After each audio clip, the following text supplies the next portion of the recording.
When you play some games, you play Super Mario, he's jumping, then he into a mushroom die. Yes. Then what do? Oh, this game is a scam. Lousy Lousy games, throw away, cannot win one. You don't do that, what? Hey guys, if you want to learn how playing Super Mario will be able to change your financial life and help you get breakthroughs in your own journey of discovering business and wealth, make sure you continue watching this video. Welcome to the Modern Wealth Podcast, where we aim to empower, enrich, and evolve your lives by interviewing some amazing guests, people who will inspire you to achieve a breakthrough in your financial life, in your health, in your wellness, in anything you can imagine, right? So today we have an absolutely amazing guest. You know, I've been waiting for this day for a very, very long time because the guest today is none other than the person who literally taught me the ropes of everything that I know: investing, speaking, growing up to be a man, everything, right? Like this one guy, you know, has inspired and, you know, the reason why I am here today, right? And he's my mentor. He's none other than Sean Seah. Sean, thanks a lot for being here today. Hey, thanks for having me, Resh. Hey, this is episode 8. This is episode Then who do you get before me? How come I'm number 8? Seriously? This one is Gavin's fault. You say I'm the man who made you who you are, like a man, right? How come number 8? Should be number 1, right? Yeah lah, what is this? No, okay. bro, I think you're very busy, that's why. Hey, seriously, you never asked me lah. But anyway, number 1 usually nobody watch one. So I think you purposely plan me number 8, right? Exactly. Who is number 1, by the way? Who's number 1? Oh, Joey Choi. Wow, good choice. Yeah. Since nobody watched. No, just kidding. Okay. Yeah, sorry. Let's go and... Hey, episode 8 is lucky number 8. It's a what number? That's why I choose you, bro. Yeah? I'm sure he said that for number 7 also. Wow, perfect 7. This Perfect guy. 7. This is a what 8, bro. Okay, Right? For those of you, I think Sean needs no introductions. Probably see you a lot on YouTube. But for those of you all who don't know you, can you just introduce a bit about yourself? Unfortunately, you all can't skip that now lah. So my name is Sean, founder of Next Level, and I started out as an investor. But before that, I was in the military, working. Actually, I like my job. It's just that the pay is sort of like limited, and that's where I decided I should do something for myself. Do a side hustle, do investing, build wealth other than just having one source of income. So that's roughly who I am. Wrote certain books, had the privilege of going to many parts of the world to speak to people. Common language, most of the people realize that they did not have financial education. So wealth is important to them, to have more choices. Next Level does that today? Like, what is Next Level about? Next Level, we teach people how to actually make money other than their salary. So it's like an alternate source of income. And it's interesting because you see, everyone, right, when you make money, it's because you're providing a value. Yep. And unfortunately speaking, for most of the jobs, right, they pay you a certain wage based on the value they perceive you to have. But I can tell you, your whole entire net worth, your whole entire value as an individual is not limited to that. That's what I realized. So Next Level is helping people to discover your personal ability to provide value to the society and then monetize it, get returns in terms of monetary form. I think that's a fair trade. Yep. Interesting. Dude, I want to hear a lot more stories of people who actually experienced that. I actually am a product of that as well myself. Right? But so let me just give you all an introduction of you know, how we first met. I was 18 years old. I was in the army. I think he remembers very, very clearly. In Shenton House. Shenton House. Shenton House? Yeah lah. Shenton. Is it Shenton House? Shenton House, bro. Shenton House. It was one of the SR events, and eventually it was Shenton House where I signed up lah. Oh, right? I thought it was like some People's Park or something like that. No some lah. Chinatown, right? Okay, probably. Okay, we've been shifting places because people complain that we shift. No, I'm just kidding, okay. But we shifted quite a number of places, shifted office. So it was one of these events that Sean was speaking in, right? So first and foremost, I think it was the National Achievers Congress. He was speaking in, and I was 18. I was literally lost in my life. I didn't know what I wanted to do in my life. I was completely like, you know, I was recovering from my health scare. And basically what happened was, you know, I heard Sean and it was really, really inspiring, right? He spoke about value investing, right? And I really want to learn the crux of how the Buffetts themselves invest. And I decided to, you know, hey, let me just go and attend this program and learn this stuff.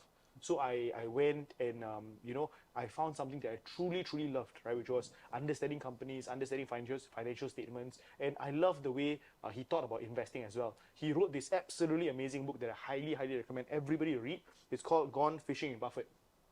That was my very, very first book on investing. Really? Yeah, seriously. My very first book investing was Gone Fishing Buffett. I highly recommend it. It's so easy. and beautiful to read, right? A lot of investing books, to be honest, are technically quite challenging, right? Like you read it, you'll be super blur. But this book was relatable. I still remember the stories until today, bro. Serious, man? Tell me some of the For real. stories. No, correct. Because I mean, Yeah. the backstory of it was I wrote the whole entire book about how to invest, Yes. and I passed it to my brother as Yeah. my younger brother, and he said, "Hey, it's so boring. I can't finish the first chapter." And that made me like think about maybe I should write it in a story form. Yeah. So I turned the concept into a story as if like how a young guy Yes. meet an old man at a jetty and he was dejected, and this old man actually taught him the ways of life and how to invest. So Exactly. I realized people like stories. Yes, And this guy in front of you, right? He's an amazing teacher because he's able to take daily lives, daily stories, and form them into like lessons that he wants to teach you. Absolutely. So Rashvin, amazing guy. Thank you. Right. But anyways, the one who taught me everything is this guy. No right? lah, I learned from him, man. I tell you, like I remember when we went South Africa, this one was memorable because we were teaching investing. We all talk about like the valuation of stocks. And I remember that we were in South Africa, it's a foreign country. We were thinking of what kind of stories is relatable. And this guy talked about how he got cheated at the airport buying a SIM card. I don't really remember that. Yes, so I was I thinking, remember. wow, it's like just from the airport, he bought a SIM card and then he paid a lot for it. And he realized that, wow, you know, sometimes when you don't know the value of it, you pay a high price. Yes. And that's why you need to learn valuation. So he can turn daily nuggets right into stories. That's amazing, into lessons. Wow, You can't remember your own story, right? no, You say, no. I remember, I remember your story. I remember some other stories though, right? South Africa was amazing. So yeah, we've traveled the world. We've seen a lot of amazing things together. But Sean, let's go back. Bro. Yes. So you're an amazing entrepreneur, investor, and everything, right? But I want to ask you, did you see like nuggets of like entrepreneurship early on in your life, bro? Right? Like, if you go back to secondary school or whatever else, right? If you go back, did you have any entrepreneurial flair or investing flair? Entrepreneur or investing flair? I think for me, seriously, right, I don't remember that. I don't remember having like entrepreneur flair because since young, I was trained or drilled to actually talk about like having a stable job. My mom tell me, every time she bring me to the bank, she said, hey, see, aircon, so nice. Bank manager, you must study hard and become like the guy at the aircon. Otherwise, wow, outside very hot. That's what she always tell me, outside very hot, you better work hard. And then I don't remember ever like stepping out to become an entrepreneur. I did had early part-time jobs like serving at the restaurant or maybe one portion is I took out a telemarketing job. I think that one taught me a bit about sales. And I was amazed by the guy beside me, how he closed sales. And I was looking at him like, this guy's a machine. He's the same age as me, 17, 18 years old. We were waiting for the military. That was the closest I can think of about a certain entrepreneurship. Otherwise, I was taught to really just have a job and have a stable income. And people who are good in business or that time, one of my idol is Adam Khoo. My mom always tell me, he's born with the ability to speak. He's very lucky. So somehow my brain wasn't open up to entrepreneurship at that point in time. Yeah, that's the truth. Yep. Wow. So, but I remember your dad is also an investor, right? He's also an heavy investor. Like how did he get into it? And then you started, Robert Allen and all that stuff, Okay. I think that was after he retired. Okay. So my dad was a military officer. Yes. And that's why I also wanted to become a military officer. So I guess my dad actually was a role model. Okay. And after he retired, right, I remember I was the one who started telling him about investing. And his mind opened up. So I thought I got quite an interesting dad. When I told my mom said, oh, better don't do that. There's a lot of scams. But my dad said, hey, come, tell me more. So he was reading books together with me. We went for one particular seminar by Robert G. Allen, author of Multiple Streams of Income. It's a very good book, by the way. One of my Multiple Streams of Income by Robert Allen. One of my first few books that I read because of Sean as well. Very good book. It's in my house. Okay, anyways, continue. Amazing book. Okay, so we went to listen to him, and he actually sold us a 3 days workshop. I think it was about $2,000, $3,000. I remember after the $2,000, $3,000 workshop, my dad attended. They actually offered him an inner circle group, which cost more than 5 figures. I remember the day that my mom found that my dad signed this package, she almost killed me. She said, what did you do? How do you brainwash your dad? And funny thing is, I didn't even sign up at that point in time because, my dad already signed out, so I thought like he can bring a 1+1 and things like that, which eventually I get to meet Robert G. Allen because of my dad. And my dad just told my mom, he said, hey, seriously, this guy said that he can help me make millions. So I'm just investing like 5 figure, $10,000, $20,000. What's the worst? Lose 20,000? But what's the best? I make millions, Why not? You think about the risk to reward. And of course, my mom wasn't calculating that. He said, what? You say 20,000? she only can hear how much he spent. Okay. So he eventually went there. After that, he was, my dad, I think one thing my dad taught me, the character and also the ability to always take action, right? It is what helps me a lot in entrepreneurship. After he learned from Robert G. Allen, they did a study on, that time was 2008, 2009, subprime crisis, global financial crisis. Many houses in the US, Robert G. Allen was saying that, you know that now if you go and buy the houses from the banks, Fannie Mae, Freddie Mac, the houses are so cheap, you can buy that at like $10,000. Even if you sell away the material, you make money. Wow. So it sounds like, oh, incredible deal, right? Yeah. So he planned for a trip, we had a study group, and then we planned, I remember very clearly, April, I think that was 2009 or 2010. We said we're going to fly over. After planning everything, only 2 persons land up on the plane, me and my dad. The rest of them, suddenly they had issues. I don't know, wife pregnant, grandmother pregnant. Everybody started to get pregnant and they are too busy to go. So only me and my dad went over. We went over, bought the first few houses, and we accumulated about 30 over houses. Learned a lot of interesting things there. Overall, we didn't lose money. But some calculation was not as good as it was on paper because there are things that you can never predict and account for. But, well, took action, and then we bought houses. Yep. That was one of the first interesting trip with my dad. Yeah. Wow. And then you started investing in your dad and everything, right? I think that's the... Yeah, that one is, yeah, we started investing together. Yeah. We learned so many things. Learned that sometimes really something that's of high quality, you pay a higher price, is okay. exactly. Just a very quick story about that portion. That time, Robert G. Allen was telling us there's this group of houses, or like this batch of houses, if you buy them, you can rent them to the unemployed. And the government will pay for you, the renter. Okay. So it's like, we're thinking, what's the worst case scenario, is it? If you buy a house, you rent it to the unemployed stay there, and the government pay you rent. So even if they don't pay you rent, you still make money. So based on calculation, we were calculating cash on cash, about 20% per year. Wow. Amazing. Yeah. But one thing we can never imagine is this: people who are unemployed, right? They may have more issues than just being unemployed. They may owe money to loan sharks. They may like have issues outside work. And a lot of times, right, the houses that we bought, which is for the, I would say, lower income family or people with financial troubles, right?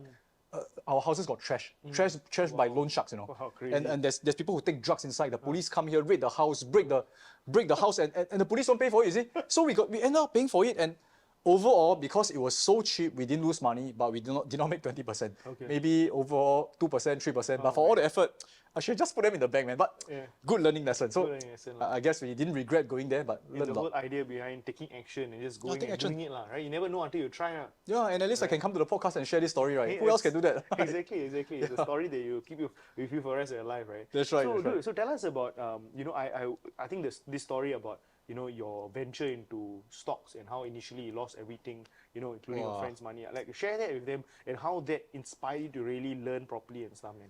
This is very interesting. So I don't know what are the audience's like impression of stocks, but in university, I decided to work really hard. Okay, so the backstory was, because the time I signed on to the military, and I know that if I do well in my studies, I can get more pay.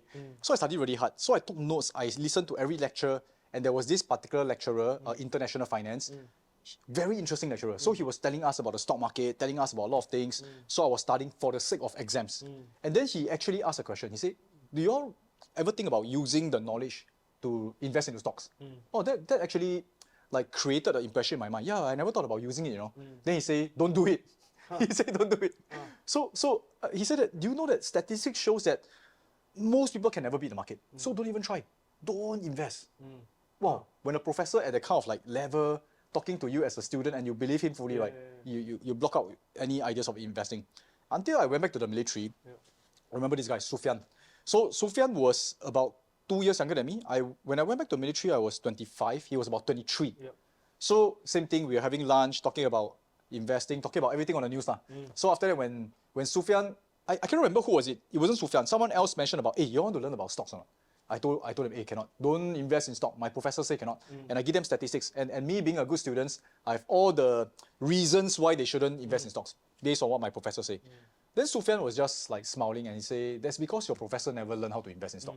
Wow, that got me like defensive. I say, what are you talking about? Professor, PhD, who, like, you know how to invest or not? I asked him lah. So when someone argue, that time younger, tend to argue back. Then Sufyan say, yeah, my uncle did taught me a bit lah. So I say, maybe you all don't mind I show you my account. That time, you all must remember, 2005, you use a dongle to actually go into the laptop. Probably you all can't remember the age.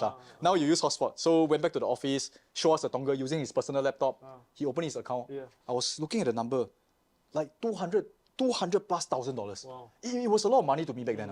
And he was like 23 years old. So I asked Sufyan, hey, this one, wow, your uncle give you one? He said no. He said no. Actually, my uncle taught me like a few years back. So I just take my army pay. Army pay, you know. I mean, and he wasn't a degree holder. So, I mean, he wasn't paid as much as me. I don't know how he saved so much money. I said, there's no way you can save 200,000, you know, over like 2-3 years, you know. He said, no. He said, I just probably invest 10-20,000 and then it grew 10 times to 200,000. Now, whatever my professor say goes out the window, right? Because this guy, real life friend, really showed me that. And he wasn't trying to sell me anything or anything. He was just showing me, you know. So I told him, hey, Sifu, can you please guide me? Really, I said, hey, can you guide me or not? He said, you can go and read a few books. He just showed me some books. I can't really remember the books. I think one of the books is the Ken Slim Method. What is it called? There's this particular book, William O'Neill, okay? The system is called Ken Slim. So I read the book, didn't know what to do. I wanted to look for him, disappeared. Remember back then, we didn't have like smartphones we have now. So to look for friends is not as easy as last time. Couldn't find Sufyan, and I started into the world of investing. I know it can be done because someone showed me. Attended a few seminars. I attended this particular one. I remember paid a high 5-figure for it. No, 4-figure, almost 10,000. Attended this workshop. He taught me how to do stock trading. Oh, now that I think of it, a bit angry. The reason being, the 3 days, right, after he finished teaching about the stock trading methods, right, he was teaching us how to use this particular software. Okay, use this software, click here, click there, everything. Then end of 3 days, right, it was installed into our laptop, you know, for 3 days. End of 3 days, right, the software expired. He said to continue to use, you have to pay us don't know how many thousands. Otherwise, your initial like 5,000-6,000 that you invest in is useless. So I have to pay more. So I paid a lot to actually use this software, and within first month, I make about 5,000 back. So I thought, not bad. First trade, make 5,000. I remember Bread Talk. I was bought into this Singapore stock, Bread Talk. So after I make money, right, wow, I felt like, wow, I worked so hard in 1 month for the whole job, right, 3,000 only, you know. Then I go to stock market, click a few buttons, make 5,000. Wow, easier life, right? Definitely. So I began to show a lot of my friends. I said, Sufyan never teach me, I will teach my friends. So I told my friends, hey, look at this amount. So I showed them 5,000. I said, hey, I tell you what, guys, instead of going to learn from that guru, right, I already bought the software, very expensive. You all just put money in me, I will invest for all of us. We gathered about $100,000. Within 3 months, wipe out, left 40,000 left. I lost 60,000. So, wow, it was so scary, you know. I remember very clearly when I saw I mean, it's not the stock's fault, but it's Mapletree. I bought Mapletree using CFD. Back then, CFD is contract for differences. There's a high leverage tool, wipe out my account, left 40,000. It was so scary. Wow. So the next day, I just gathered my friends at West Coast McDonald's. Remember so clearly. Then I told them, hey, guys, I really have to tell you something. Then they see that my whole expression has changed, look like lost confidence. Then they ask, is there anything happened to the stock portfolio or not? So I told them, yeah, I lost a lot of money. So I opened up, I showed them. Well, I tell you, one of the friends was so angry, shouldn't mention his name, no longer friends. Up to today, never contact already. Another 2 friends just said, hey, it's okay. I mean, like we are in this together. You didn't do it purposely. You will learn how to make it back. So they encouraged me. Then I decided that I have to continue to learn. And one of them said, he said, hey, if you don't know how to invest, it's actually called gambling. So when I started to invest, the turning point came. Okay, so the turning point came is like this. Because I got this particular first seminar that I attended with this particular system, right? So I was thinking, well, maybe I can attend more seminars to find the correct system. But then, every seminar was quite expensive. I attended a few more. So altogether, I spent definitely 5 figures. But I only left 40,000 in my account. So I must think, if I finish spending all the money, I have no more money to invest. So I began to trade secrets. So I asked people around, hey, do you attend this workshop? Hey, you attend this workshop? Is it? I attend this. We trade the system. Sure. So I began to trade a lot of systems until one day, a friend of mine called Jasper, he told me that he got this friend who used the Warren Buffett method to invest. He said, want to trade the system or not? I said, wow, Warren Buffett. I go and search online. Wow, look like old guys. I said, this old guy then so rich. But okay, because my friend, then never mind, just talk to him. So they came to my house. That time it was in Shenggang. So at my study room.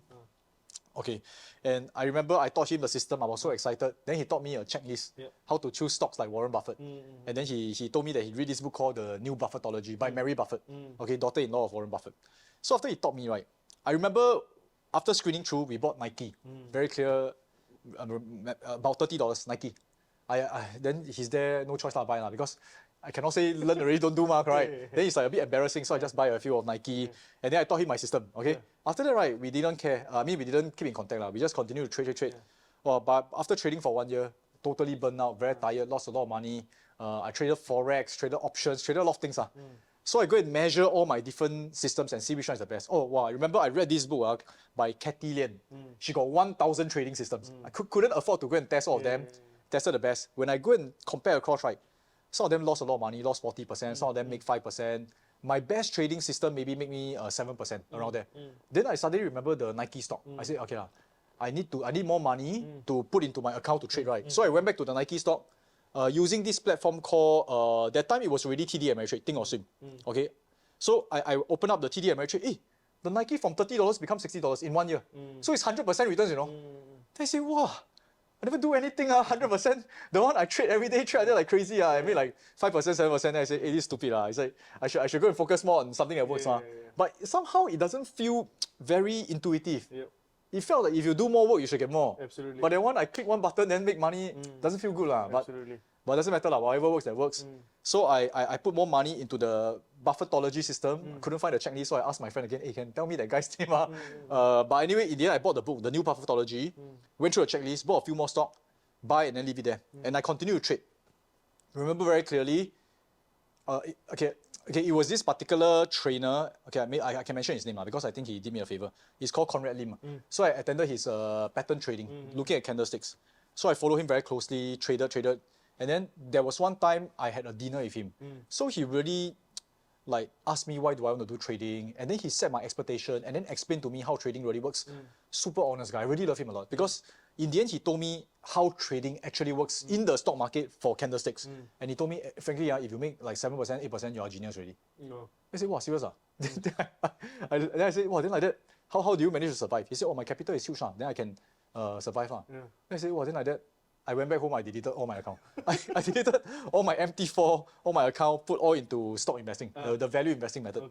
That's where I started value investing. Then I went to US to learn from Mary Buffett, and things became better for me. Okay, but that being said, I think everyone has their different styles. Of course. As in, different strokes, different folks. Yeah. But I truly believe, one thing I always tell my students is always, wealth is made in the waiting, right? Sit in your butt sometimes, you generally will generate a lot more returns, right? Agreed. That's essentially Totally what Warren Buffett actually teaches on as well, right? Which is, largely how I got influenced with regards to my own set of beliefs in trading, investing, and all that stuff. So very, very important. But bro, can I ask you a question? So with regards to trading, of course, some people succeed like crazy, some people don't, right? What are maybe some characteristics that help people succeed really in trading, or what didn't you have that made it not trading, really, is it? Yeah, for trading. Okay, looking back, right, I didn't have a realistic expectation. So I think a lot of people think that trading, you must keep winning before you actually make money. Years later, I won't say I'm a very good trader, but I still put aside a certain small percentage of portfolio to test out different systems. And somehow, interestingly, I get better results nowadays. And the system is the same. The market maybe changed or things like that, but I feel that I'm a different person. So I think people who, I remember I was in Cyprus and I was talking to this head of brokerage of Cyprus firm. And he told me this thing. He said that if someone, a new investor, a new trader, open a brokerage account, within the first month or so, right, he look at the person's activity, he will know whether this person become a millionaire or he will burst the account. Wow. So I said, wow, serious? And I asked him, what's the difference? He told me it's not the methods that they use, it's not the stocks or instrument that they use, it is about how they position size. He said it's very important. He said that for new traders, right, or investors, right, there are those kind that they show hand. They hear a stock tip, they throw everything in, hoping to make it big. And sometimes they make it big. But because they make it big one time by showing hand, right, they will keep doing the same pattern until they burn their account. Because eventually you'll make mistakes.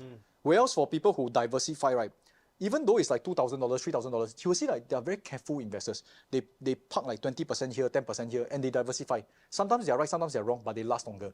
Eventually, for any skills, right, I mean, you need time to really master them, right?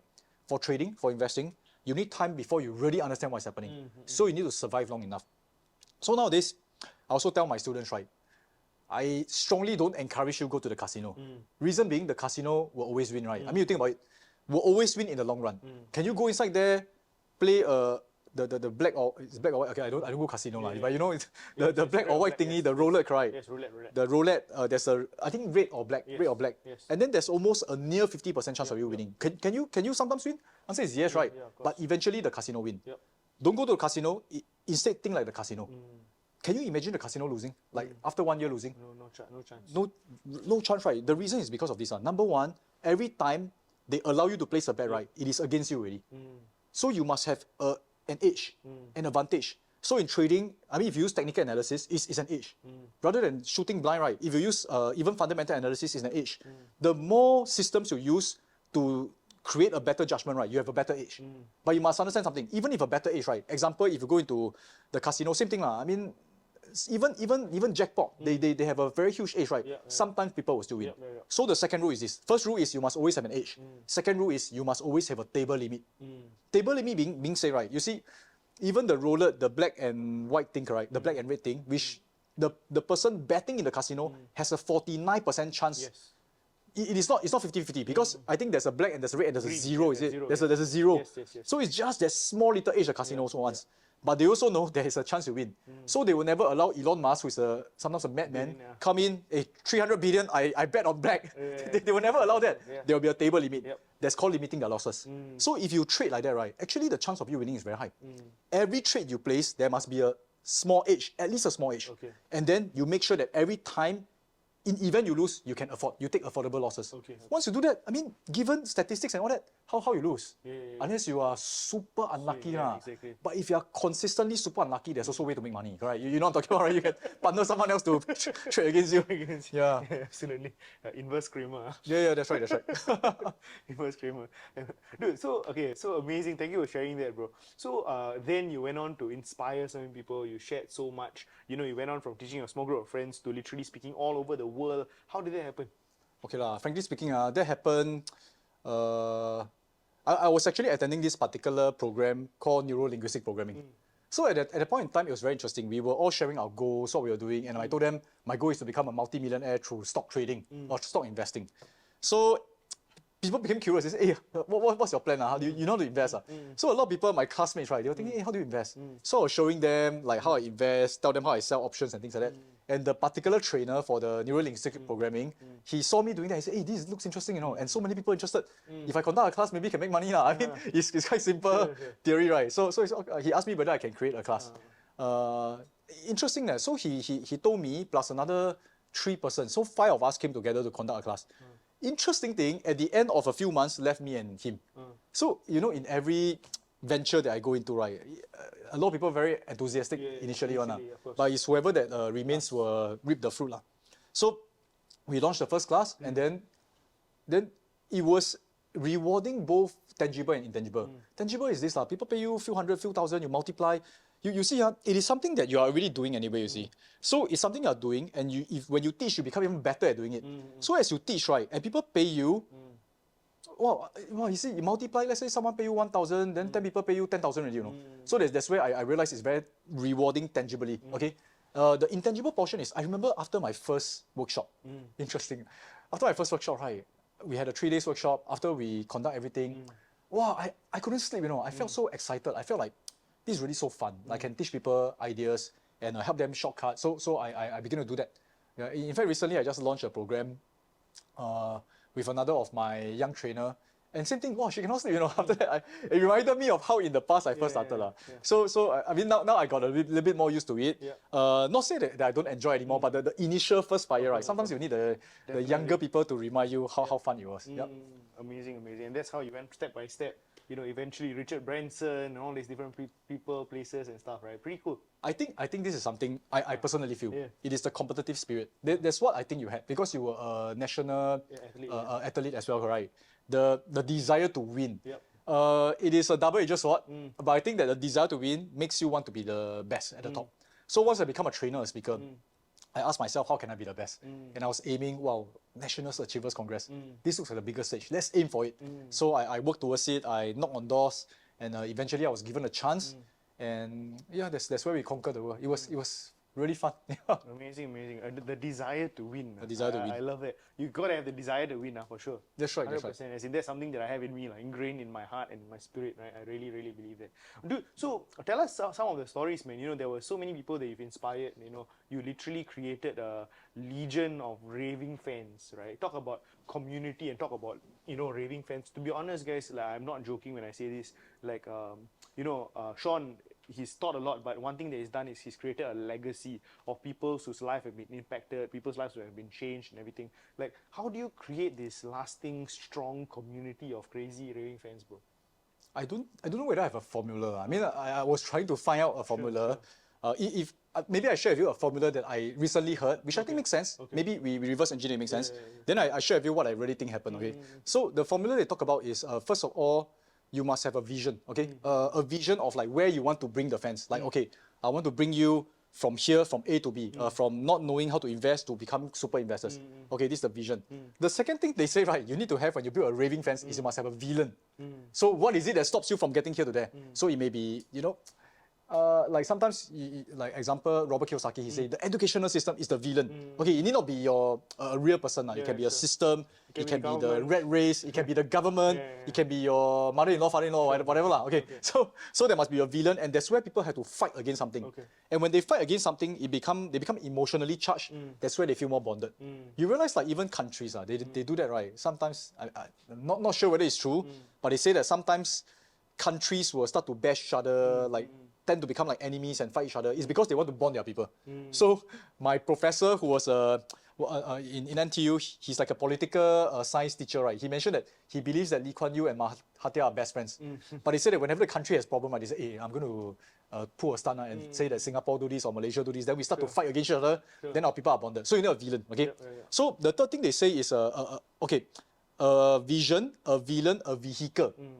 How are you going to go there? So using my something system, okay, or maybe the modern wealth podcast is maybe the vehicle. Okay, as you listen to it, you become stronger. Then the 3 V's. Maybe I may not remember everything. The third one they mentioned is also a mantra. Okay. Like a mantra, like a certain things that you always shout together, like just do it or things like that. Okay. Okay, sorry, I don't can remember 4. So, but okay, identity. Sorry, the 5th is identity. You call your group something. Okay, I think like funnel hackers, right? So that's what Russell Brunson did. Yes. So for him, I think his vision was like, okay, how you can build $1 million businesses without needing the VCs. Now VCs become like the villain. Like we don't need them. They are trying to take our shares. You know? That's you throwing your stones at. Yeah, something like that, right? Or he mentioned right in his books. And then after his vehicle is ClickFunnels or funnels, right? Then he talked about his identity, which is funnel builder. Then his mantra is one funnel away. Things like that lah. So there are a few things. Okay. So I think really in order to build a raving fans, right? Okay, again, I don't think I'm the expert. I think I can do a lot better. It is really just caring for them, really being authentic, caring for them. And I think that in this particular world right now, I mean, even in the past, people want people who are real.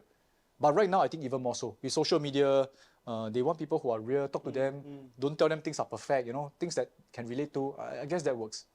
Yeah. You know, if I can share a story, guys, if you can share a story with regards to how he did it from my perspective, right? So I asked him, I think that was perfect, that was beautiful, guys. Like, for real. I hope you all took down notes, for real. Right, like you know, with regards to the identity, the mantra, all that stuff. Take down notes, guys. Very, very important if you're trying to build a community. But if I can share with you one personal story, right? So, like, I am a raving fan, right? But how did Sean do it? It's actually in these lines, right? Empower, enrich, evolve, right? So, number 1 is about empowering people with that skill set, with that belief, right? That they can do it, that they have the power to go and do it, for example. I think that's one. But the next thing, which is very, very, very important, is the empowering. Right, like, you know, the empowering part is super, super important, right? Empowering in the sense that you know, you give people opportunities, right? So giving, I always believe in giving, right? I always believe in giving, but I think one of the greatest things you can actually give people is the gift of opportunities, the gift where they can actually step up and actually do things, right? So, you know, Sean was instrumental in empowering me to step up as a speaker. I still remember it was National Achievers Congress. Right, and then he was the main speaker. He was the highlighted speaker. Right, so this was the actual story. It was in India. India. This was in India. It was first in India, and literally he was on stage. And then, you know, I don't think he even told the organizer. I don't think he told the organizers, right? But then suddenly he just let me come on stage, And then he said, okay, you know, Resh, you take over. Then he left the stage, and then I Go toilet lah, that's yeah, why. and then I did everything else, you know. Then the organizers were like, holy shit, you know, who's this guy? Like, you know, like, what's he doing? Like, Sean is supposed to be selling and whatever not, but he just left it to me to do it. And I did do a good job, Yep, right? you I did do a fantastic job. So after that, they're like, okay, we don't need you anymore. Right? Yeah. This is the trick, man. You got empowering. No, but really, so he gave me the opportunity, you know, kind of defying the organizer and whatever else, right? Thankfully, I did a good job, right? If not, you know, would have been some trouble, right? But, you know, he gave me the opportunity. I was very, very grateful, right? Why? Because that opened up so many doors, right? Because, you know, my performance was fantastic. The organizers eventually loved me. They called me back again and again and again and again, year after year. And that's how he, you know, gave me the opportunity, empowered me, and then I took it and I ran with it. And he's done that with, dude, I've lost count. Like, Yeah, I tell you, right? before everybody start calling me and say, hey, can you put me on the stage? I have to explain that this was done after quite a number of training. And I saw how, I can say, many people come and say, can I be a speaker? Can I be a trainer? And we had a big group, remember? Initially, we had a big group. We were training everyone. Yeah. And remember the story I told you, initially there will always be a group. And then whoever that's left, right, will be the champions, I think. Yes, absolutely. So whenever I have an opportunity, hey, you want to go on stage or not? You want to take this or not? Yeah. There will always be a few names that immediately they will WhatsApp me and say, oh, I will snatch it. So the common names will be Resh, will be Glenn Ho. You know, Glenn Ho, sometimes he doesn't even, these two people, they don't even know what they're getting into, you know. They say, oh, I'll take it. They don't ask too much. People will ask too much. Can I have the details? What should I wear? What do I prepare? In the end, people snatch away the opportunity. I remember that. So you, Glenn Ho, Chloe, probably. Yeah, and they are now the superstars. So grab the opportunities.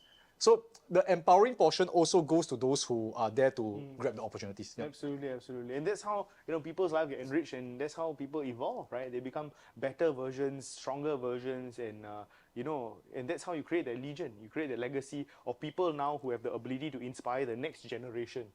Right? It's amazing. You know, the next generation of people. So the legacy lives on, right? Like, and now that's exactly what I do as well. So in my own training, in my own business, for example, that's exactly what I do. I look for people and I see, hey, who really has the potential, you know, who can I actually give opportunities to, who can I actually, you know, get to step up so that they can inspire the next generation of people, right? It's always about their legacy, and that's how you create that thing, right? It's the ripple effects. But this is not something that's easy to do. Yeah. Because I do have other like seminar providers who come and ask me, why do you get so many trainers?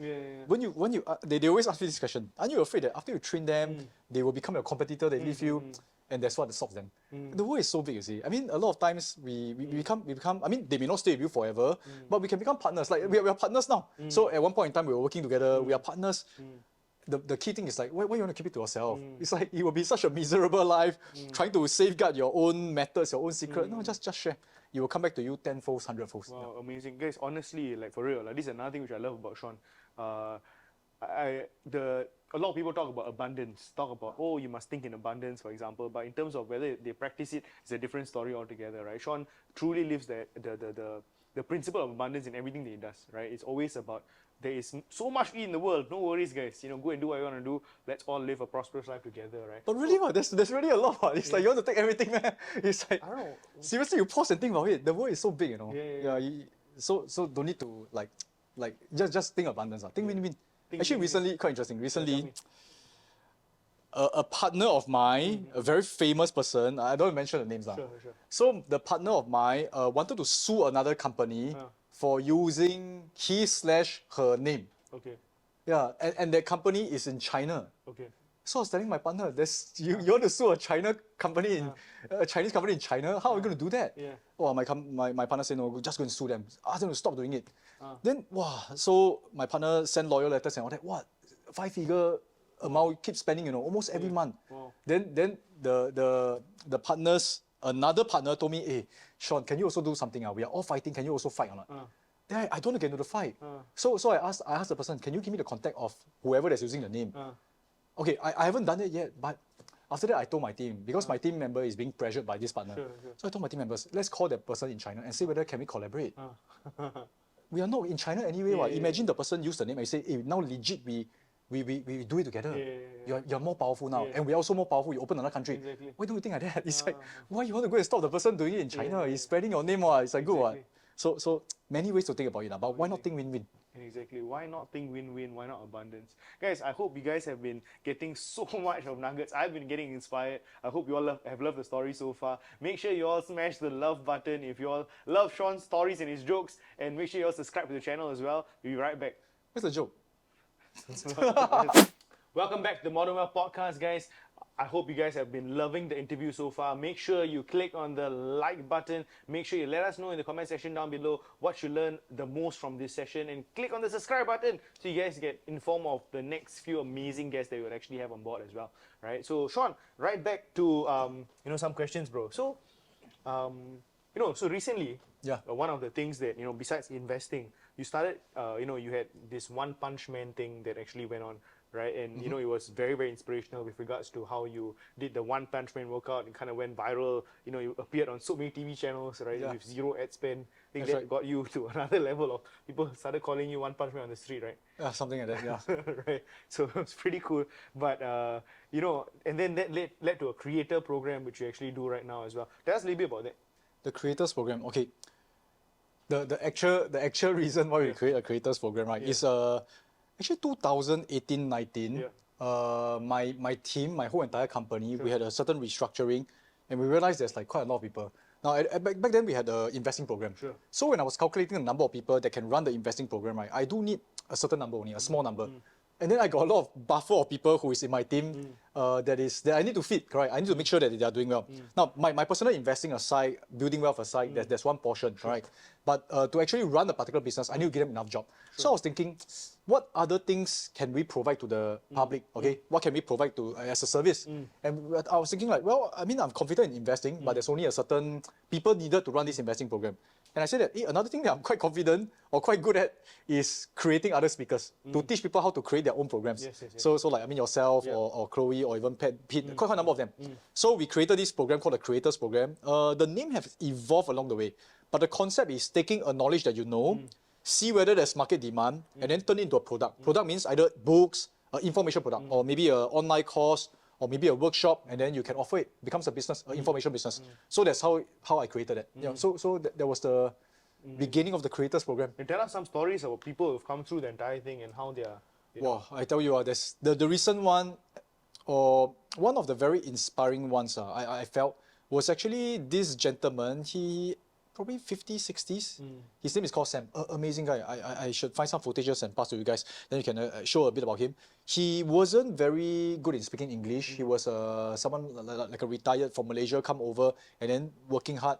And at that point in time, right, he was thinking that he wanted to become a public speaker. So he came to us, joined the program, and then signed up for our high tier mentorship, where we are going to put him on the stage. On the stage, now it's virtual stage.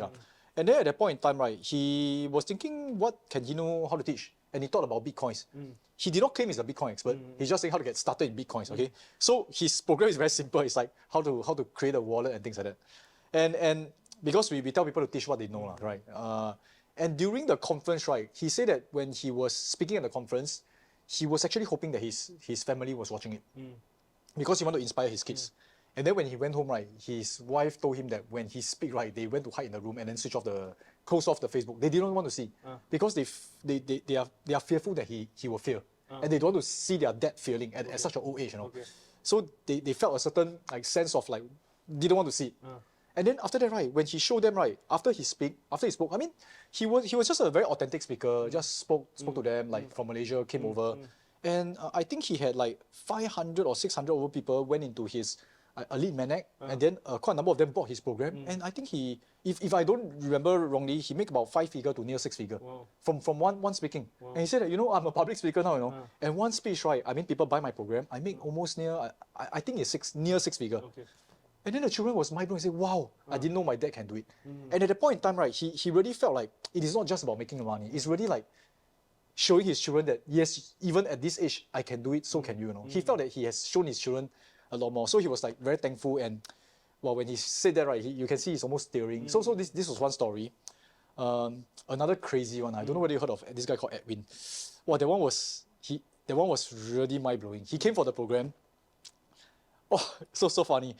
So it was a Zoom program, so I couldn't see them, right? So I told them, you must do your homework, you must do this, you must do that, you must record the video, and then we check the video. Then there's this guy called Edwin. He said, oh, I cannot do it. wow, when he said that, right, anger, you know, anger felt my heart. I said, what do you mean you cannot do? It's like so simple, click, do already. And then I say, so I call him out. I said, Edwin, tell me what you cannot do. When he on the camera, right, he was on a wheelchair. And he really cannot move his hands because he got this medical condition called Duchenne muscular dystrophy. Okay. Then he said, sorry, I only can move my eyeballs. What do you say, you know, in front of a Zoom like that? Then my team members began to search about him, went to his Facebook, and he's 30 plus, and someone with his condition, right, at about 20 plus, right, that's the end of the lifespan. The lifespan is about 20 plus. So after that, eventually I spoke to him, right. He told me that when he was young, nothing happened. I mean, he was okay until he was about secondary school. He found his strength losing. He lost his strength, and then he couldn't walk. Then his mom had to push him wheelchair every day, and then his hands couldn't move. His body started to actually die down. And then every day the mom got to put him on the bed, and his mom is quite old already. So eventually through this program, he launched his book. He launched an Amazon best-selling book. Launched his program, and then we put him onto the stage. We couldn't put him on the stage. I went to his house to interview him, and then we screened it onto the stage. And then he did everything that everyone else said they could do, but I mean said they couldn't do, but he actually did it. So at that point in time on Zoom, when he said he couldn't do it, he meant he couldn't do it on time. But so he was wearing these specs, right, with a certain sensor around his eyes, around his spectacles, a certain clip, and the laptop, right, there will be a sensor using his eyeball, and he typed word by word the whole entire book. I can tell you it's amazing. So you tell me you cannot do it, right? You don't means that you cannot even move your eyeball. So. Then eventually the newspaper also went to interview him. Amazing. He launched his NFT, launched his books, composed music, all using his eye movement. Even eating he got problem because his digestive system and he cannot even chew. He doesn't have the muscle to chew, but he has the ability to create books, launch things. So it was pretty inspiring for myself. I wouldn't say, I felt that through that program, sometimes our lives are the one being changed. We learn from the students. Wow, amazing, bro. I feel inspired, bro. You've not heard this? Later I send you I've the never seen this story. things. I've never heard this It's story crazy. before, man. Wow. It's crazy. Dude, I feel inspired, bro. Crazy. Like, again, nothing is impossible, right? Oh yeah, one thing to share with you. So I was asking him, I asked him bluntly, I said, hey, Edwin, frankly, you're 30 plus years old, and based on what I read, you are living on borrowed time. Anytime you can pass away. And he said, I know. He said that because the muscle is also Heart is also a muscle, right? the heart is also a muscle, and he's losing the ability to pump his heart, anytime he can pass away. So I said, why are you working hard to do all this? And he told me something very simple. He said that when he's young, right, he saw his parents, how they suffered because of him. Like, have to bring him to school, and the parents are not rich, nothing, they live in a simple house. And he said that he don't think he's able to bring huge riches to his parents right now, maybe just a bit of income. But the key thing is he want to leave a message to his parents to tell them that they did not give birth to someone who is useless. They give birth to someone who can actually create things. That was the key message he wants, So much drive, just because of that. Wow, dude, that's sending chill, goosebumps up my, wow, damn. Yeah. Wow, amazing, man. Dude, you gotta introduce me to him. Yeah, I got to. He's amazing. You should interview him. But, wow, he's amazing. Amazing person. Great, man. Edwin, amazing. Guys, maybe you can drop the link or whatever. Definitely, He has definitely. a Facebook page or something. Right? Oh, yes. Right? Yep. If he has Facebook page, you can follow him, drop him a follow and stuff. Right? I love, meeting these kind of people. Why? Because they show you what's possible, right? Right. They show you that your excuses are just excuses. Yes. Right? Literally, they're just excuses, right? And oh man, I feel so inspired, even though I don't even know him, right? Thank you for sharing the story, bro. Okay, so now let's get into some of the challenges that you face. So again, being this online figure, right? Now we hear his stories, we know about the lives being transformed, impacted. But to a person watching you and seeing your face 10 times a day on YouTube, right? Sometimes they get sorry for that. sometimes they get a little bit annoyed. Sometimes they they drop malicious comments and everything, saying this, that, and the other, right? They write articles and all that stuff, or scammer, Sean Seah, and all that stuff, right? Really, I have Come on, bro. Okay. So how do you deal with that? How do you deal with? See, a lot of people have this imposter syndrome. Oh, I scared people will con me and all that stuff, right? So how do you deal with that yourself? How do I deal with that? About how I feel about them, or how do I? Like, how do you deal with them? How do you feel about them, right? Okay, first of all, I don't feel much. Okay, I guess I've passed that stage. Okay. And I think as I was teaching my children, it helped a lot. So what happened was, I guess sometimes you become better when you teach. So my children, they were in school. At the point in time, they were in primary school. So they were saying like, well, this person don't like them, that person don't like them. And they feel so affected. And there's the cancer what do you call it? The cancel culture, where Sure, people cancel like culture, cancel yes. you off. Yeah. So after that, right, they were very upset. I remember one day my boy was coming back and he was so sad because someone said something about him and he was really so dejected. So I turned on my YouTube or my Facebook. I said, hey, come on, let me show you the comments. So I said, hey, this guy said I'm scammed. This guy said I'm what? I said, if everybody I need to feel upset about, right? Well, I don't have time already, you know. So you every day you just go and find your job, because every day I'll be sad, sleeping at the side already. Of course, So I said, but it doesn't affect me, you know, because what affects me is what you think about me. I told my son, is more importantly, it's about you. It's not about them. I don't even know them. They can just write a comment, they go and live their life, and I feel upset for the whole day. It's not worth my time. So as I teach them that, I actually leave that. Now, once in a while, when I see a comment, do I still get upset? Frankly, yes, you know. So the best thing is don't see, okay. But there was one point in time, right?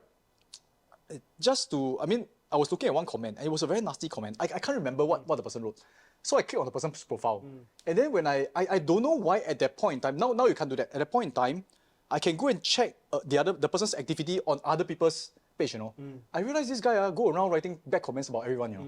So I say, hey, this guy's a professional hater lah. Then, never mind lah. I mean, if there's professional hater, why do I want to convert him? Cannot one what. So this group of professional haters, let them do their job lah. They are part of the world, part of the ecosystem. I pity them. I feel that their life is quite miserable, right? But maybe they are not. Maybe they just write, then they have a happy life, right? So I just let them do their job, I do my job. So this is the first thing. I don't really care about haters. I don't need to actually dispel people saying I'm scam and things like that. Unfortunately, recently I saw one guy say that I scammed him through a gold investment. That one I got shocked. I don't even talk about gold. So I asked him, I say, can you tell me more details? And I realized an imposter scammed him. So that one I realized I also cannot do much really. I mean, maybe you can think of how to do that. But on my part, whatever people say about me, I don't really care. I only care about what my loved ones say about me, what God says about me. Yeah. Very, very good. I think that's very, very important, right? Like, you know, who really truly matters lah. Yeah, that's right. Who really truly matters, that's what you focus on. So Sean, tell me, man, so what's your vision, man? So we're going into 2024 That's now, right. So, you know, in the next 5 years, for example, where do you want to bring your company? What's the vision? What do you want to get to? Maybe before I go there, right, I think maybe one thing I want to say is this. So when people say that like seminar people are scams and all that, right, I just share this lah. Tell me. After my years of experience in the seminar industry, right, I think we can improve. The seminar industry can improve in a few ways. I don't feel that the things we teach are scams because I've attended a lot of seminars, except for the first trading one. Walao, I feel like slapping that guy. Okay, no lah, but I think actually the first seminar that I attended, pay thousands of dollars, then buy the software, right? Years later, after I learned more about investing, what he taught me was the turtle trading system. Because now I know better. So it was a legit system. It was a system that people can use and they make millions.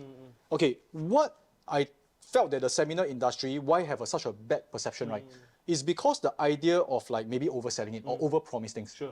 Now, the thing is this, there's a difficulty. Maybe I just share with you guys what I feel as a seminar provider or like a wealth teacher, right? Now, the thing is this, wealth is very intangible. And it takes time. So if I tell you, okay, investing, it takes time, don't know how many years you can make like millions, but it takes maybe 40 years, 50 years. A lot of people, I don't want this, I want to go for something else. And when you go for something else, right, there's something else that promises you quick returns. Very likely it's a scammer, the scammer who really imposter me and then tell you can get rich quick. And after so many people get scammed by imposters, I realized that the public, right, must take responsibility also. Because the public, they themselves are the one who wants to get rich quick. So they force the marketer to pitch it in a way to tell you that there is a possibility you may get rich quick. So I think there's a certain missing. You know what I'm trying to say?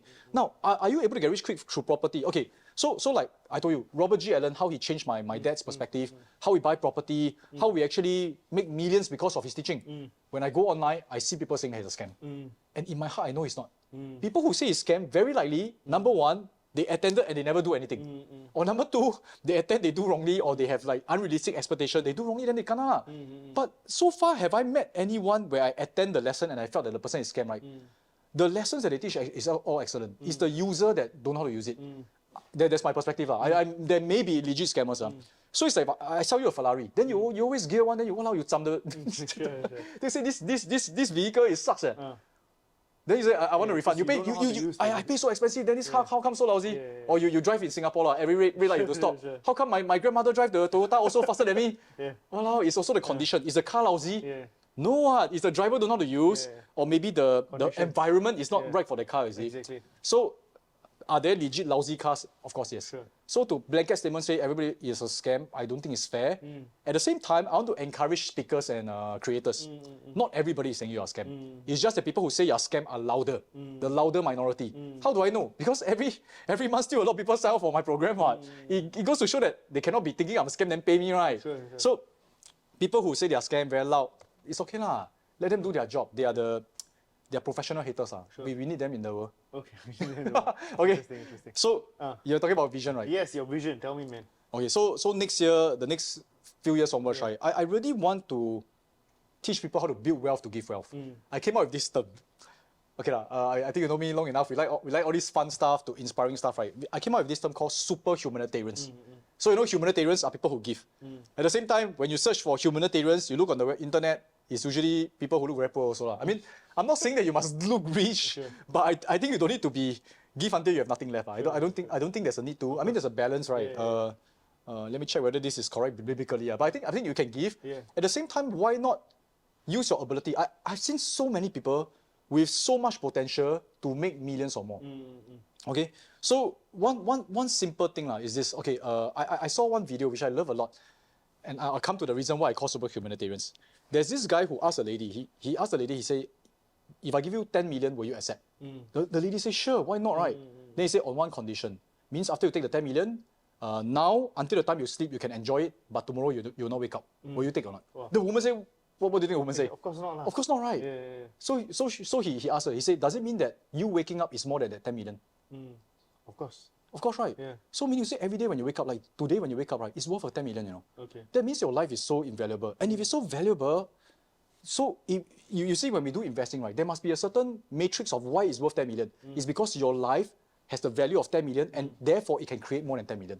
That's what I truly believe, you know. And I've seen so many people, even insurance, they pay out 1 million, 2 million, your organ, your brain. If you really can go and sell it, right, it's worth millions. It means that this has the potential of making even more. Otherwise, it cannot be worth that much. Just like a particular stock, right? Why you pay that if they cannot make you even more, right? So everybody has the potential. So if you have the potential, why not live out your potential with the intention of giving? Now, why do I say that? A lot of people want to be rich, but they don't know why. I feel that a lot of people want to be rich because they are unhappy with now. I don't like where I am now. Money will get me out of this place. But if you are just always trying to get out of a place without a direction to move towards, right, you can't get out. Of course. You'll always be jumping from unhappy places to unhappy places. Why not have a particular direction? So my goal is this. You know the Maslow's hierarchy of needs? Yes. The top is self-actualization, where you start to give, start to think of others. Why not start from the top?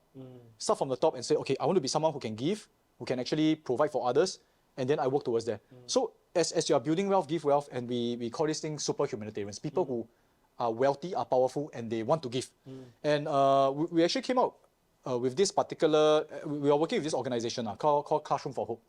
They use recycled materials to build schools, block schools. Very interesting. You can even go there and build a school. To build one school, right, it's only $50,000. And it can fund like maybe another 500 students, children, right, in developing countries. And these guys are same thing. Huge potential, but they are in they have the Ferrari engine, but they are in a place where no one is there to groom them. So I thought, if you think we are in a bad situation or wherever you are, I think everybody got a situation that you're dealing with. You're fighting a battle that we don't know. But imagine these children, they don't even have the fighting chance, per se than us. So this is something, my vision for the company is this, to build the biggest tribe of super humanitarians, which is something similar to yours, right? You're also a very giving person. So for me, I like to give in the area of education. I believe it really changed life. So there's a vision for us. Beautiful, amazing. I wish you all the best, bro. I can make magic happen. Don't just wish lah. I get 20,000. 20,000, sure, bro. Let me know. Right. So, anyways, thanks so much for sharing that, guys. Guys, I hope you all have enjoyed this video podcast. There's so many nuggets of wisdom. Sean, just one last thing which I want you to share. Right. If there's one last piece of nugget of advice you can give people who are like, Resh, Sean, I really want to be like you guys. I want to be able to achieve the best of my abilities and whatever, not make millions of dollars. What's the one advice you give them to be able to achieve their wildest dreams? Eat mistakes for breakfast. Eat mistakes for breakfast. Lunch and dinner. Wow. I think that's the thing. You just got to keep trying.